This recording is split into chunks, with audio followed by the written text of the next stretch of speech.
Monggo Panas nunggu di begitu ya. Iya, Pak. tempat duduknya nanti dianterin ya. Sepi ya. Nanti lama-lama rame. Nanti lama-lama rame Pak Anas. Doain makanya Pak Anas. Tahu nggak Pak Anas? Ya. Panas mah tahu aja. Emang Nggak tahu ya? Nggak tahu. Pantesan dari tadi celanga, celongo lu norak. Sok kenal sok dekat lu. Ih, masa nggak tahu? Viral si Bapak ini. Viral di mana? Penghulu. Tapi ngasih ceramahnya tuh fun, santai. Lucu. Siap. Masih belum inget lagi, Pak Anas. Nah, gini deh, gua kasih lihat video viralnya Pak Anas. Kok ngomong terus kopinya kapan? Wah, Belum Pak Anas, tenang Udah, kita dong. bikin dulu dah. Sabar Pak Anas. Ini temen saya masa nggak tahu Pak Ini Anas. mungkin karena Oke. sepi itu. Iya, makanya saya kasih lihat nih videonya nih, lihat nih. Pak Anas lagi ceramah nih, kita lihat ya. Oke, coba. Jang Ganteng siap nikah, Jang Ganteng? Siap, insya Allah siap. Semangat Jang Ganteng. Ojo ngagak. Iya. Jagat dunia maya belum lama ini diramaikan oleh tingkah lucu Kiai Haji Anas Fauzi, seorang penghulu yang mendadak viral di TikTok. Sebagai seorang penghulu, wajar jika ia memberikan wejangan kepada kedua mempelai. Tapi hebatnya, ia mengemas wejangan atau nasihat tersebut dengan cara yang unik. Ya, penghulu asal kota Malang tersebut memang memiliki gaya khas dalam menyampaikan pesan kepada pasangan yang tengah ia nikahkan.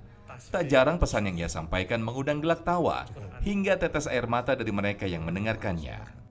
Nah pertanyaannya, apa yang membuat Kiai Haji Anas Fauzi menyampaikan khutbah nikahnya dengan cara yang nyeleneh seperti itu? Penasaran? Yuk langsung saja kita sama-sama simak jawabannya di Ngopi Siang ini. Yang menarik anakku, sayangnya bapak tak bisa digantikan dengan apapun. Kebutuhan kita diberikan tanpa dicatat. Tuh! Ah, baru tahu gua nih. Iya kan? Iya, sering warawiri di Instagram itu, di YouTube. Malu-maluin gue lu. Namanya kurang engah gitu kan, tadi pakai masker soalnya. Iya. Karena orang-orang mungkin nggak tahu namanya. Namanya Pak Anas.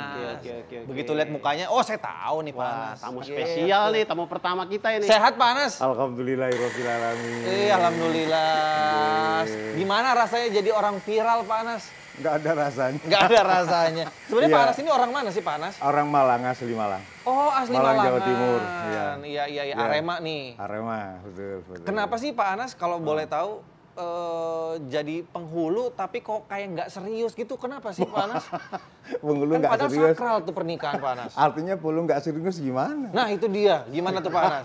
Kalau saya penghulu ya penghulu serius. Nah. Nggak boleh menjadi penghulu nggak serius. Nah, kenapa Ya secara kebetulan saja, yang namanya pernikahan itulah sesuatu yang indah, Betul. sesuatu yang menyenangkan. Maka saya ingin menyuguhkan yang indah dan menyenangkan. Di awal dia mengucapkan saya terima nikah. Setelah itu ada nasihat-nasihat tertentu untuk mengisi dalam pernikahannya. Mengapa kok ada guyon sedikit, ada ketawa, saya ajak ketawa, saya ajak senyum. Kembali kepada asal muasal, nikah itu sesuatu yang indah, Iya. menyenangkan. Jangan dibuka Jangan juga dibikin susah-susah. tegang ya Pak Iya. Anas, benar. Tapi ada nggak misalnya ada yang tetap tegang walaupun Pak Anas sudah Ada banyak. yang sedih malah ada? Ada juga. Kalau sudah kayak begitu, akhirnya kita tidak membuat sesuatu yang lebih kecuali berdoa. Anakku, Oke. semoga ya apa yang kau pilih adalah pilihan Allah SWT dan tidak kau kecewakan dirinya dan orang tuanya. Pak Anas ini udah berapa tahun sih jadi penghulu? 12 tahun. Itu dari awal emang udah gayanya Pak Anas begitu atau gimana? Kalau gaya penghulunya insya Allah seperti itu.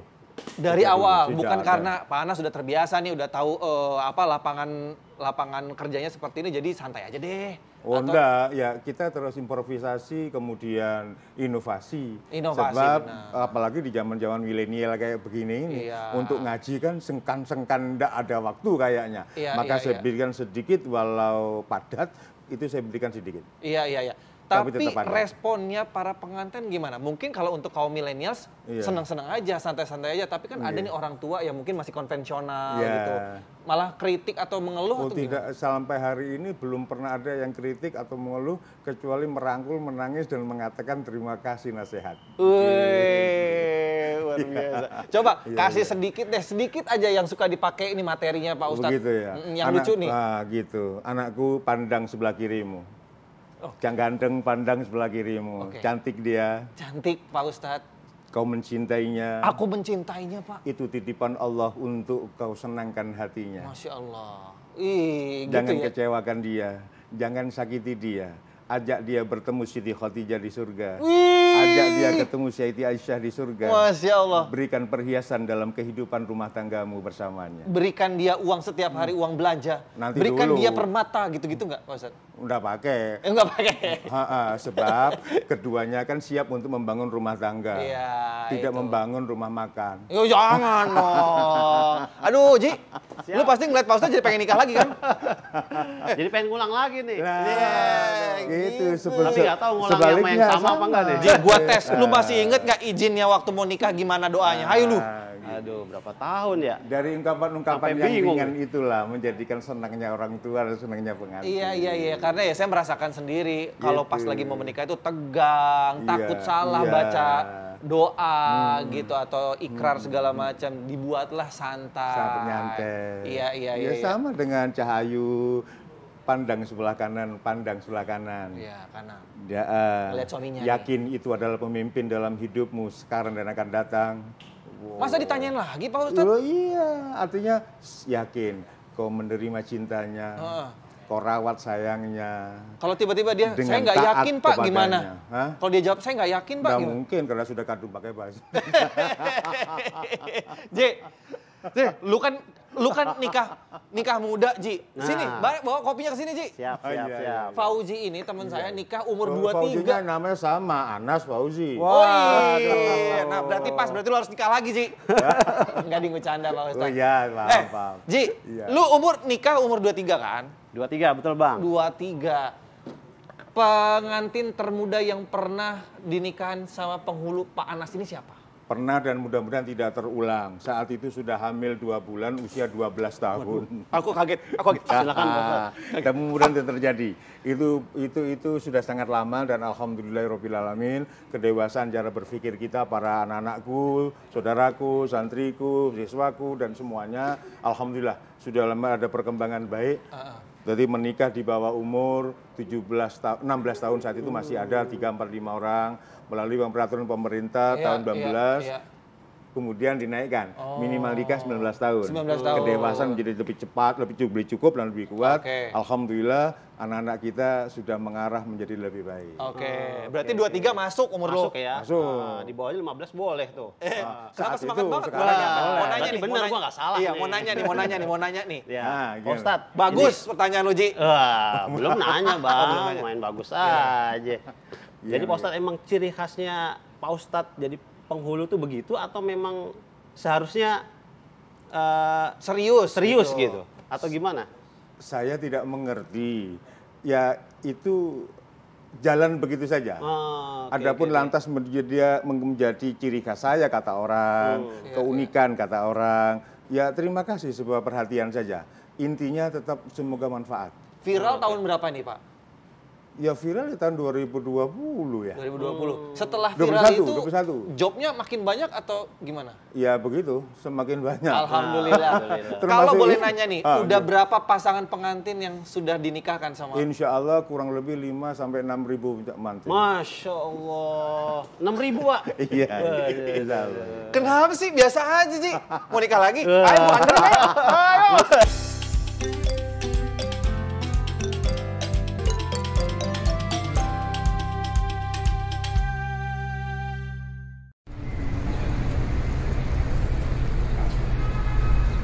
Makasih lo nih Pak Anas jauh-jauh dari Malang udah mau mampir ke ngopi ngobrol perihal iman. Ketemu saya Kinos dan juga ada istilah Fauzi. informasi yang istimewa ngopi Iya ini dong. kayaknya biasa-biasa aja, tapi dalamnya penuh iman, penuh ilmu. Penuh Bukan nasihat. sekedar kopi Pak. Karena kayak ini. Waalaikumsalam warahmatullahi wabarakatuh. Kopi Toraja.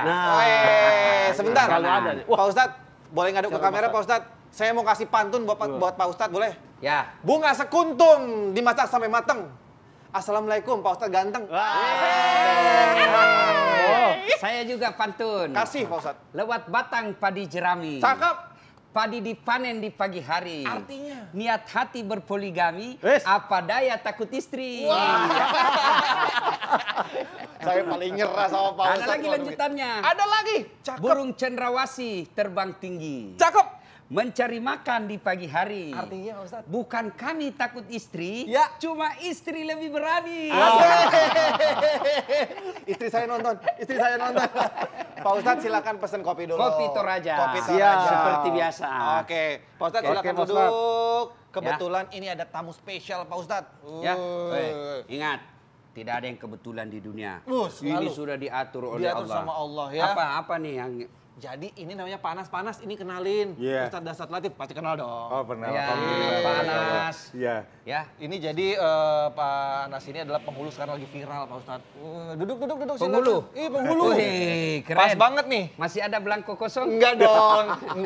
Pak Ustadz enggak gitu dong. Ya, nah sekarang banyak sekali orang Ya. yang berantakan rumah tangganya. Jangan lihat saya. Alhamdulillah rumah tangga saya aman. Ya, saya sebagai mubalik yang sering sekali orang curhat sebelum menikah, setelah menikah, bahkan ketika pernikahannya hancur, curhat ke saya. Nah, dari sekian banyak masalah-masalah dalam rumah tangga, biasanya yang menjadi pemicu pertengkaran ketika tidak ada penghormatan antara kedua belah pihak. Suami tidak menghargai istrinya, Ya. istri tidak menghormati suaminya. Iya. Nah, padahal waktu menikah dulu, waktu menikah seluruh pejabat-pejabat Datang. datang. Ucapan selamat berbahagia penuh jalan. Ya. Kemudian ucapan di medsos bahagia. Waktu pacaran dulu di TV. Oh, dialah belahan hatiku. Rasanya tidak bisa hidup tanpa dia. Dipuja-puji. Baru setahun hancur saling menghina. Aduh. Kenapa? Karena dia salah dalam niat pernikahan. Pernikahan. Maka sebelum menikah, itu niat dulu yang diluruskan. Ya. Itulah sebabnya agama menginformasikan innamal a'malu binniyat. Ya. Amal kita ini tergantung niat kita. Maka setiap ibadah yang pertama pasti dibahas tentang niat dulu. Ya. Niat dulu. Ya. Lu niat menikah karena apa? Kalau menikah karena dia kaya, maka siap-siap kau kecewa. Sampai kapan dia bisa kaya? Ya. Kalau kau merasa bahwa bisa bahagia dengan kekayaanmu, maka demi Allah tidak ada orang kaya yang berpisah. Tapi justru kita lihat banyak kenyataan, makin kaya dia, makin susah dia bahagia. Kenapa? Karena dia merasa sombong dengan kekayaannya. Iya. Ya kan? Iya. Kalau dia merasa menikahi seseorang putri karena dia populer, Iya. dia selebriti, dia artis, maka siap-siap kau kecewa, bos. Kenapa? Sampai kapan dia bisa jadi artis? Iya, iya, Sampai kapan dia populer? Iya, iya, Wah, usianya 20 tahun masuk dipakai sama sutradara. 30 tahun mulai kurang peran. 40 tahun sudah disingkirkan. Pada saat 40 tahun kalau kau menikahi dia karena selebriti, maka ketika hilang selebritasnya, maka kau akan kecewa dan cintamu akan berpaling. Iya, benar. Niatnya Nah, dulu nikah mau kalau apa? kau nikahi dia karena dia anak pejabat, Ah. maka siap-siap kau kecewa. Sampai kapan dia bisa jadi pejabat? 5 tahun masa jabatan. 2 periode 10 tahun. Ya, Oke selesai. lah, dia menjadi pegawai negeri sampai sekda, ada batasnya. Bapaknya apa batasnya? Pensiun. Iya. Maka menikah menurut agama karena agamanya. Karena agamanya. Kan 4 toh. Iya. Resep kata Nabi. Iya. Lihatlah cantiknya. Cantiknya. Cantik, jangan jadi. Ini Pak Kiai kan cantik ini tidak bisa jadi pegangan, apalagi zaman sekarang. Lama-lama peot, keriput. Di medsos bu cantik betul. Iya. Pakai filter. Iya, pakai filter. Begitu ketemu langsung. Hancur. Ya, ada kamera 360. Iya. Nah, yang kedua karena kekayaannya. Boleh tapi jangan prioritas. Karena kekayaan bisa jadi dia tiba-tiba kena tsunami bangkrut. Dan kita juga nggak kan? tahu itu kekayaan dari iya. mana. Ya Yang kan? ketiga, keturunan. Keturunan oke, perhatikan tapi tidak boleh prioritas. Kenapa? Karena ada orang bapaknya Nabi, anaknya pengkhianat, Nabi Nuh. Ya kan? Ada juga anaknya Nabi, bapaknya khianat. Iya. Siapa? Ibrahim alaihissalam. Iya. Nah, yang keempat kata Nabi, nikahi dia karena agamanya. Agama ini mukanya jelek tapi akhlaknya baik, mempercantik. Aman. Ada orang tidak kaya tapi akhlaknya yang kaya, Aman. akhirnya aman. Ketolong. Yang paling sial dapat pasangan sudah jelek, tidak terkenal, hancur mukanya. Nggak beriman hancur lagi. lain mukanya. Na'udzubillah min zalik. Makanya paling penting iman, Pak Baru Anas, menyesal ya. setelah menikah. Saya menyesal. Kenapa kau menyesal? Memangnya kau waktu menikah kau tidak lihat, kau merem. Iya benar. Nah, maka Harusnya tahu dulu ya. hati-hati, ya. Nah, dilihat dari awal kita balik lagi ke Pak Anas. Kan pasti dibukanya nih sama Pak Anas nih, membuka dari pernikahan gitu kan. Ada nggak Pak Anas tuh masih suka maintain nggak sih misalnya, nih yang nikahin saya nih, terus dengar kabar, cerai tuh gitu, yang kemarin dinikahin sama Pak Anas. Pernah dengar gitu nggak Pak Anas? Alhamdulillah saya menghitung memang. Dihitung? Kita menghitung. melalui bertanya kepada saudara kawan kita yang sekitar itu, menikah di kecamatan kita yang gagal berapa. Nah, untuk introspeksi kita dalam rangka untuk memperbaiki anak-anak bangsa yang menikah. Maklum kita sebagai tupoksi kita, tugas pokok kita penghulu memberikan pembinaan. Kan gitu kan kepada mereka. Jadi tentang tujuan dan seterusnya tetap kita berikan, niat kita kuatkan. Tapi yang namanya orang, jangankan untuk nikah yang sekian tahun, tapi sholat yang 5 menit aja niat morat-marit.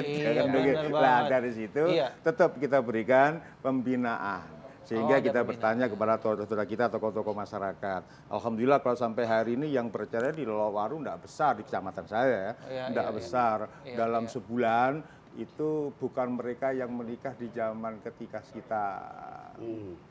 Kinos perlu informasi nih, Pak Kiai ini penghulu tugas negara resmi di bawah Kementerian Departemen Agama. Ada ya itu. Ya, dikerja di kantor urusan agama dan memang ditugaskan oleh negara untuk menikahkan. Ya, ada juga penghulu yang tidak di bawah naungan Kementerian Agama. Ini biasa yang orang istilahkan nikah siri. Nikah sembunyi-sembunyi. Dan nikah sembunyi-sembunyi ini menurut syariat Islam memang halal dengan catatan dia harus memenuhi syarat-syarat. Kebanyakan orang Indonesia, orang awam ini dia pikirnya nikah siri itu nikah di bawah tangan. Jangan nikah di bawah tangan, enggak muat. Di bawah gedung. Iya benar Bawa juga atap. sih. Iya juga sih Pak Ustadz, saya udah serius loh dengerinnya. Yang namanya nikah siri itu seluruh syarat-syarat wajib nikah harus terpenuhi. Iya. Cuma bedanya kalau nikah siri dia tidak pakai surat nikah, tidak melalui penghulu, tidak ada akte nikahnya tidak ada. Tapi percayalah sangat dirugikan kaum perempuan. Kenapa? Besok-besok laki-lakinya menikah dan Anda menuntut, istrinya menuntut. Itu suami saya, mana buktinya? Mana buktinya? Nah, besok-besok suaminya kawin lagi, dia minta hak waris, anak saya siapa yang sekolahkan? Ini anaknya si Dasat. Hah? Makasih Ji. Kopi ya. Terus Ustadz saya kalau ngopi nggak pakai air, nggak pakai gula. Nggak pakai air ya bukan kopi. Nggak pakai gula. Pahit. Kalau Pak Kiai kan pakai gula. Kalau saya tidak pakai gula. Iya. Saya ditanya kenapa pakai gula? Tidak pakai. Karena saya sudah manis. Bisa aja. Pak, terakhir nih pertanyaan dari saya, mungkin siapa tahu buru-buru nih Pak Anasnya, pernah nggak menikahkan pernikahan kedua alias poligami? Pernah nggak? Pernah. Serius? Iya, Pernah, tidak ada masalah. So mau nikah 1, 2, 3 kali semuanya dibolehkan secara agama, secara aturan. Betul. Yang penting ada syaratnya. Syarat diantaranya Pak Kiai kan syaratnya dapat izin dari istri. Dapat izin. Nah ini yang agak sulit. Teman saya bilang lebih baik minta maaf daripada minta izin. Bisa aja. Kau minta izin, palu-palu yang dikasih. Itu yang agak berat. Apalagi kalau pegawai Pak Kiai kan harus dapat izin dari istri, izin dari atasan. Kenapa harus izin atasan? Karena berkaitan dengan pendapatan negara. Apa maksudnya? Kalau saya punya istri 2, maka negara menanggung 2 istri saya. Apalagi kalau punya anak lagi, anak-anak saya ditanggung lagi oleh negara. Maka di situ harus tertib kalau ASN. Nah kalau bukan ASN tentu persyaratannya agak lebih ringan. Tetapi yang paling penting tadi itu, kalau mau sah dari negara, dari dinikahkan penghulu, izin dari istri dan dibenarkan. Misalnya dia tidak dapat izin Pak Kiai ya, dapat izin. Tapi dia bisa buktikan bahwa istri saya nusus. Berkhianat. Berkhianat itu selingkuh dan dia bisa buktikan. Atau ada alasan lagi penyakit yang tidak bisa disembuhkan. Nah, itu tapi jangan mentang-mentang istri saya sakit tidak bisa disembuhkan. Kata penghulu, mana buktinya? Harus ada bukti dari dokter. Nah, itu semua. Poligami dalam Islam halal, poligami menurut undang-undang pernikahan boleh, tetapi tentu syaratnya berat. Ibaratnya dia adalah pintu pesawat. Pintu darurat. Ada tapi tidak boleh kau buka setiap saat. Kecuali darurat. Kecuali darurat. Anas, Pak Ustadz tahu banget peraturannya. Kayaknya udah siap nih. Dicatat nomor saya.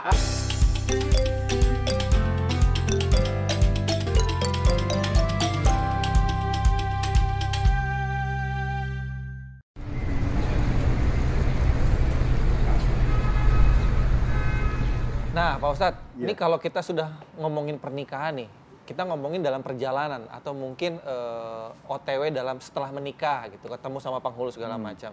Nasihat apa sih yang selalu atau nggak pernah lewat Pak Anas sampaikan kepada pengantin nih? Alhamdulillahirrabbilalamin, sebagai bentuk panggilan rohani. Kita watawasau bil haq, watawasau bil sabri. Alhamdulillah Pak Kiai, betapa banyaknya ilmu yang telah panjenengan berikan kepada kaum muslimin muslimat. Alhamdulillah, terima kasih kepada beliau. Mudah-mudahan beliau tetap sehat walafiat, Amin. sehat, umur panjang, barokah. Tentang berkenan dengan pertanyaan itu, yang pertama, wahai anakku, saudaraku yang menikah dan yang sudah menikah, rawat pernikahan. Yang pertama, jujur. Jujur. Saling jujur. Suami jujur, istri jujur, insya Allah akan bahagia dalam keadaan apapun.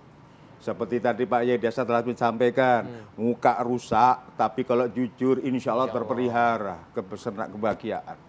Ekonomi yang rusak, tapi kalau jujur. Dan semuanya, semua terbungkus dalam kejujuran. Dari mana dapatkan ini? Ayo terus dekat ulama, ayo dekat terus dengan ilmu. Al ulama kal misbah, ulama laksana lampu. Kita dekati ulama, kita dekati lampu. Insya Allah perjalanan rumah tangga kita belum sampai jauh dalam salahnya. Kita sudah ada yang mengingatkan melalui ilmu dan ulama. Berarti lingkungan pernikahan dia harus dijaga. Bergaulan dengan ulama tadi ya. Dengan ilmu, dengan praktek ilmu, kita menjadi orang yang baik, orang yang amilun, orang yang jujur dalam melaksanakan sesuai dengan apa yang dipahami. Yang pertama, paham benar mestinya. Yang kedua, spiritual bersama. Seorang suami ngimami. Siratal ladzina an'amta 'alaihim ghairil maghdubi 'alaihim waladdallin. Istri, amin. Anak-anak, amin. Betapa indahnya rumah tangga ketika terhiasi dengan ibadah bersama-sama. Secara rohaniah saja bersama. Percaya suamiku doanya diijabahi Allah. Dan kemudian suami pun mengakui aminnya istri mendukung diijabahinya Allah. Semakin kuat rasa cinta melalui agama atau rohani. Din, hubbuddin, cinta agama dengan bersama-sama. Insya Allah mengarah kepada rumah tangga yang diijabah dan diridhai Allah SWT. Amin. Kalau sudah urusan rohaniah tidak lagi saling percaya, apalagi jasmaniah, sholat sendiri, berdoa sendiri, apa-apa sendiri. Karena ada keyakinan dan kepercayaan, suamiku doanya tidak dijabah Allah. Suami pun batin dirinya, istriku tidak ada manfaatnya dalam urusan ini, akhirnya sendiri-sendiri. Hancurlah rumah tangga. Maka terlatih kita untuk membina rumah tangga melalui rohaniyah secara bersama-sama. Dan yang ketiga, memberi sedekah, dermawan bersama. Suami berbagi. Dermawan bersama ya, bukan bersama. Suami aja yang dermawan ya. Tidak, dermawan bersama. Suami berbagi, istri tahu. Istri berbagi, suami mengizini. Allah karim. Kalau sudah urusan dunia, juga saling memberikan kepercayaan dan menjaga rasa. Insya Allah rumah tangga terpenuhi. Suami kalau mau sedekah juga harus, istri harus tahu. Paling tidak. Itu adalah pembina. Saling menghormati. Saling menghormati. Kalau sudah orang Jawa bilang garwo ya, si garani nyowo ya. Kalau ini kan orang Makassar. Garwo. Iya, kalau orang Makassar saya bilang garwo. Si garan nyowo. Artinya nyawa berdua ini seakan-akan bersama. Nyawa satu tapi seakan-akan bersama. Kau bahagia, aku pun bahagia. Tidak hanya pada lagu ya. Engkau dekat, aku dekat.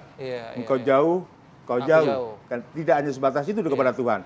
Dengan istri suami pun sama. Insya Allah rumah tangga terbina dengan baik. Itu kesimpulan yang tidak pakai dalil. Qaulallahu ta'ala. Tidak pakai tidak pakai begitu. Anak-anak kita langsung paham. Dek membangun rumah tangga mudah-mudahan terbina. Kau bahagia, aku bahagia. Nah. Kau sedih, aku sedih. Ya, kita, kau berjuang, kita berjuang. Kau lompat aja sendiri. Oh, enggak tahu. Saya nggak ikut lah. Terserah kau. Kemudian simpulnya. Ingat, kita punya simpul. Dan simpul jangan dilepas. Apa artinya simpul di sini? Sejarah kehidupan kita, mau bahagia atau tidak, itu ada tali simpul kita.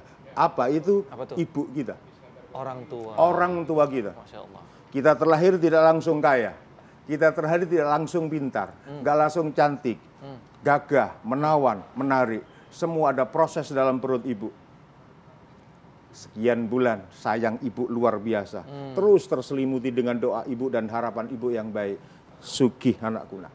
Kaya raya engkau nak. Bahagia engkau nak. Sehat selalu. Dan dalam lindungan Allah surga tempat mana. Manusia manapun belum ada yang berdoa untuk kita. Ibu sudah panjatkan itu demi bahagianya kehidupan putra-putrinya. Jadi apapun kita, sukses karena apapun kita. Iya. Itu karena ibu yang panjatkan doa. Wih. Bukan karena pintar kita, bukan karena cerdas Iya, kita. iya, Bukan iya. karena Masya Allah. kopiah sepatu dan seterusnya. Banyak Ibu orang ya. pintar, Iya. tapi jauh dengan kebahagiaan. Siap. Kan Nah, begitu. Pak Ustadz, nih kalau ngomongin orang tua, ngomongin ibu segala macam, katanya tanggung jawab setelah menikah itu beda. Kalau laki-laki tetap ibunya. Ya. Tapi kalau istri udah lain nih tanggung jawabnya Jadi kepada gini, suami. tanggung jawab orang tua kepada anak itu kan ada beberapa hal. Dua yang paling populer adalah pertama memberi makan. Yang kedua mendidik. Untuk memberi makan, kalau dia anak perempuan, maka begitu dia sudah menikah, ibaratnya, nih anak saya ambil tugasku memberi makan, lepas kepadamu sekarang. Itu makan. Menafkahi, memberi rumah, itu lepas ketika menikahkan. Ijab kabul. Ijab kabul itu artinya kan penyerahan. Kabul, saya terima. Ya. Oke. Yang kedua kewajiban adalah mendidik. Ini yang mendidik tidak ada batasnya. Sudah menikah, tetap saya wajib mendidik anak saya. Meskipun dia anak saya perempuan, dia sudah saya nikahkan, saya tetap ingatkan, nak kau sholat, nak kau hargai orang tuamu, nak kau hargai mertuamu, nak kau hargai suamimu. Itu mendidik. Itu tetap ya. Itu dicontohkan oleh Nabi Nuh alaihissalam ketika anaknya sudah sakaratul maut, timbul tenggelam di laut. Nabi Nuh kan tidak putus asa. Dia tarik terus, naik kau perahu, naik kau perahu. Itu maknanya bahwa mendidik anak, menasehati anak sampai akhir hayatnya. Sangat keliru orang tua sekarang yang terlalu diperhatikan, sudah dinikahkan, dibelikan lagi rumah, dibelikan lagi mobil, anaknya lagi lahir, cucunya lagi, dia lagi sekolahkan. Apa salah? Tidak. Tapi kelirunya ini orang tua, dia ongkosi anaknya, dia lupa bangun rumah ibadah.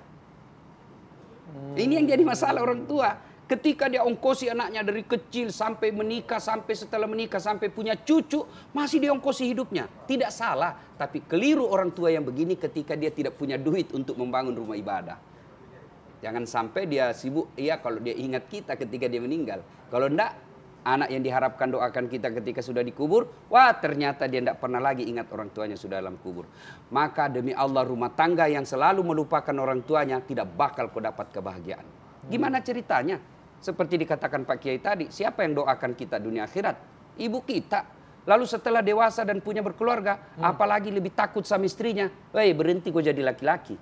Ada juga kan itu istri begitu yang ada. bapakmu terus. Iya. Apalagi mamamu terus. Kau pilih, saya istrimu atau ibumu. Ini pilihan beleng-beleng. Nggak bisa dipilih. Istri penting, orang tua juga penting. Iya. Saya kalau istri saya bilang begitu, pilih ibumu atau saya. Langsung saya bilang, saya pilih ibuku. Ayo, saya bilang sama istri, kau terima kan terima beres. Kau jadi istri saya sudah jadi. Sudah sarjana, sudah semua ibu saya. Dari kecil. Coba ini pemirsa yang nonton buat kita semua ini. Coba ini kadang-kala ini pertanyaan yang tidak masuk akal. Kau pilih ibumu. Coba saya bilang sama jamaah saya, siapa yang lahirkan suamimu? Ibunya. Siapa yang mengandung istrimu, suamimu? Ibunya. Siapa yang membesarkan dan menyusui suamimu? Ibunya. Nah sekarang siapa yang terima gajinya suamimu? Iya. Siapa? Istrinya kan. Iya benar. Ibunya Istri. pun dikasih sisa-sisa aja. Iya. Itu pun sembunyi-sembunyi. Iya. Maka demi Allah, rumahmu mewah, mobilmu megah, investasimu banyak. Tapi kalau kau berdurhaka sama orang tuamu, kau tidak akan temukan kedamaian jiwa. Dan kedamaian jiwa lah itu tujuan pernikahan. Masya Allah, luar biasa. Saya masih pengen nanya lagi sebenarnya. Tapi saya tidak bisa ikut terus. Kenapa? Nggak bisa terus, sudah kelamaan sih di Jakarta, saya harus pamitan. Ke Jakarta emang mau ngapain sih Pak Ustadz? Pak Kiai? Banyak acara. Mau banyak acara, mau menikahkan juga ya? Mau menikah dan seterusnya, saya pun harus pamitan. Siap, terima kasih Terima kasih ilmunya, semuanya. Terima kasih sharingnya. ilmu, Pak Kiai. barakallah. Siap. Saya selalu Siap, terima kasih. Ngobrol perihal iman. Woi, Mudah-mudahan mantap. Terus ke depan jadi lebih baik dan lebih Besok baik. datang ke sini Terima lagi ya. kasih, barakallah. Terima kasih Panas, hati-hati di jalan, sukses.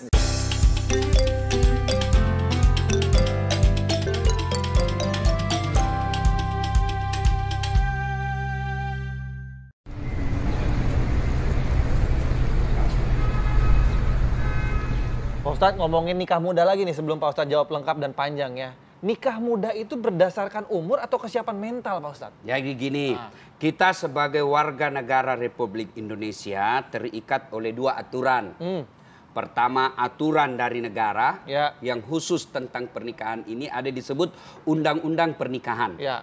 Kalau Anda melanggarnya tentu ada sanksi pidananya. Ya. Nah, itu. Yang kedua, aturan agama. Ya. Aturan agama sebagai orang Islam. Norma-norma agama ini, hukum-hukum agama ini sanksinya bukan di dunia.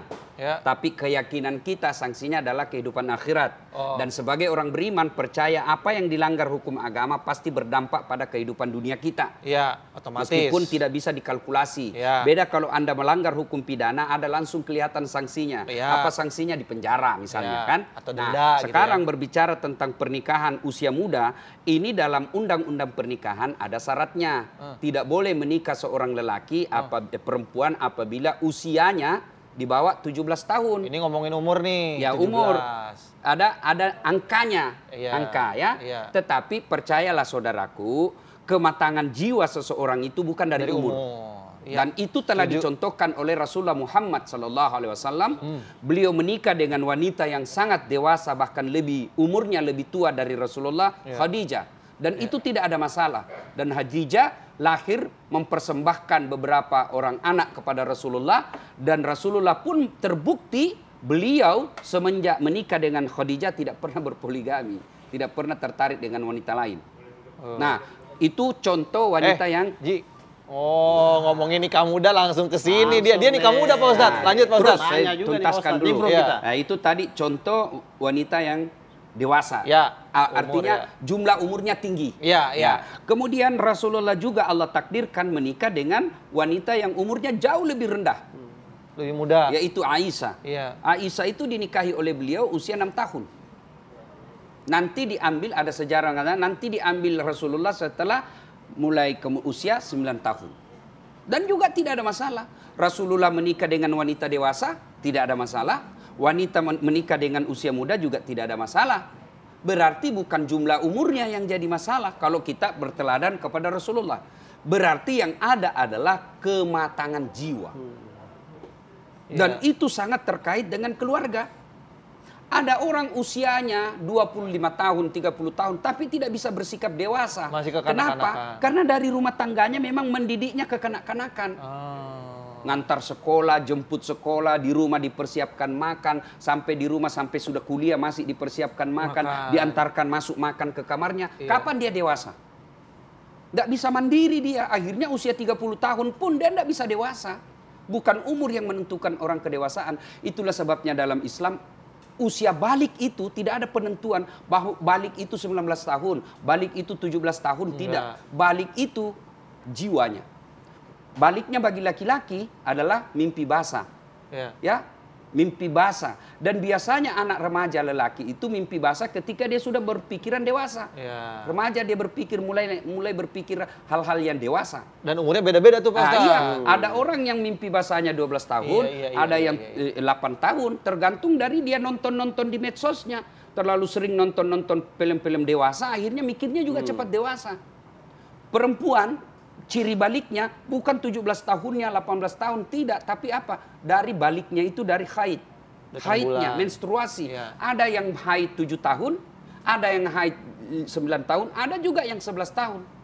Nah, kedewasaan seseorang itu sangat ditentukan oleh lingkungan rumah tangganya. Ada orang dari kecil sebab hidupnya susah, akhirnya anaknya dari kecil diajak petarung. Jam 5 sudah dibangunin. Ayo sholat nak, sholat. Sudah sholat, ayo kau bantu bapakmu ke sawah. Jadi dia cepat merasa ada tantangan hidup. Akhirnya cepat dia bersikap dewasa. Ya, ada orang, baru jam 4, bangun nak, bangun. Bawa dagangannya ibumu ke pasar. Akhirnya dari kecil dia punya tantangan hidup. Cepat dia dewasa. Kalau saya gini-gini terus, gimana ibu saya? Gimana saya menanti masa depan saya? Maka dia cepat bekerja. Masih kecil, usia 12 tahun, dia sudah mampu bantu orang tuanya. Nah, ada juga orang sudah 30 tahun, makannya aja masih dibawakan ke kamar. Iya, masih banyak Ya kan? Pak Ustadz. Itu bedanya saya melihat kultur budaya kita dengan Jepang. Saya beberapa kali ke Jepang, itu di Jepang nggak ada itu anak-anak diantar jemput sekolah, nggak ada. Nggak ada dia, dilepas saja. Dan sepanjang jalan itu yang mengawasi apa? Kamera CCTV. Iya, CCTV. Dan mereka itu dari kecil sudah diajari mandiri. Ya, misalnya nih satu komplek Komplek Geraha Lestari misalnya. Nah, di situ ada beberapa usia anak SD. Maka di situ diambil misalnya ada 7 orang. Di antara 7 orang ini ada 1 yang menjadi kepala regunya. Ditunjuk oleh sekolahnya, kamu yang memimpin saudara-saudaramu, adik-adik apa-apa, teman-temanmu. Nah, itu yang biasanya bawa bendera. Ya. Nah, itu jadi dari kecil memang mereka sudah diajari mandiri. Jadi cepat dia dewasa. Nah, beda dengan kita, sudah SMA masih antar jemput, kuliah antar jemput, pakai sopir dan sebagainya. Ini Akhirnya kan tidak bisa dewasa. Berarti ngomongin kedewasaan dan juga mental nih Pak Ustadz. Ini sekalian kesimpulan nih Pak Ustadz, mungkin apa yang harus dipersiapkan oleh kita atau mungkin calon pengantin sebelum mengarungi perjalanan rumah tangga supaya sakinah, mawadah, warahmah. Rumah tangga ujian keimanan kita, ujian kebahagiaan buat kita. Adinda Kinos, kalau mau ujian biasa persiapan apa? Belajar. Iya, belajar. Kalau saya mau masuki rumah tangga, maka saya harus belajar dulu. Apa kewajiban suami, apa kewajiban istri, apa kewajiban bersama, bagaimana cara mendidik anak, bagaimana termasuk seksologi. Bagaimana membahagiakan istri, bagaimana titik-titik romantis apa itu yang membuat istri itu senang. Bagaimana istri juga, bagaimana membahagiakan, membangkitkan gairah suami. Ya, itu semua harus ditahu. Orang sekarang nikah hanya modal kekayaan, tidak punya ilmunya. Akhirnya apa? Begitu dia berumah tangga kaget. Oh, kok begini? Kenapa? Tidak punya ilmunya. Itulah sebabnya Al-Quran pertama kali Allah turunkan perintah tentang membaca. Jadi saat sebelum kau menikah, baca dong ilmu tentang berumah tangga. Baca. Silakan baca buku apa itu riset pernikahan dari Eropa, dari Amerika, silakan. Tapi keliru ketika kau meninggalkan ajaran agama. Allah tidak melarang belajar hasil penelitian ini, Ashe Nielsen dan lain sebagainya. Baca itu, baca. Silakan. Tapi ingat, jangan berpindah, jangan berpaling. Fokuslah terhadap Quran dan Sunnah sebagai kita umat Islam. Sayang agama dijadikan variabel kesekian. Akhirnya berumah tangganya melihat sinetron, melihat majalah, melihat ini. Akhirnya begitu dia berumah tangga, lebih lama pacaran daripada berumah tangganya. Pacarannya 7 tahun, setelah menikah 1 tahun cerai. Nah, inilah fungsinya ngopi. Ngobrol perihal iman. Dengerin tuh, Ji. Mudah-mudahan ilmu pembelajaran hari ini bermanfaat untuk Kinos, untuk Fauzi, Amin. untuk pemirsa di rumah juga. Ya, untuk kita semua. Untuk kita semua. Ya, sebenarnya masih banyak resep, tapi insya Allah lain waktu dan kesempatan kita tuntaskan. Biar panjang episode ngopinya. Ngopi lagi. Ngopi lagi Pak Ustadz. Aduh, terima kasih Pak Ustadz. Makasih.